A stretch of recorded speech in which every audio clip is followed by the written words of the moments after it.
Welcome to the Slop Farm. Enjoy the video. In this video, I will show you how to make butter at home. First, gather your ingredients and equipment. You'll need 1 quart of heavy cream, ideally with a high fat content, around 35% or more. Make sure your cream is very cold, as this helps the butter separate faster.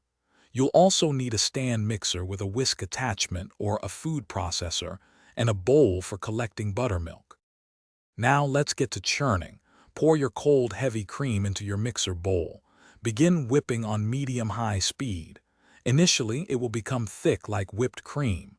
Keep going and it will start to look curdled, almost like cottage cheese. Don't stop. The butter solids will eventually separate from the liquid, which is your buttermilk. This usually takes about 5 to 10 minutes. Once the butter solids have separated, carefully drain the buttermilk into a separate container. It's great for baking. Next, you need to wash the butter.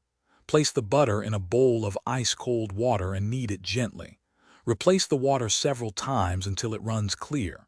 This removes any remaining buttermilk, which prevents spoilage.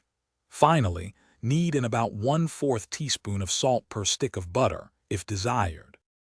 After washing and salting, your homemade butter is ready. You can shape it into a log or a block using parchment paper or a butter mold.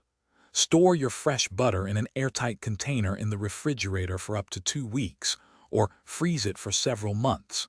It's incredibly satisfying to enjoy butter you've made yourself.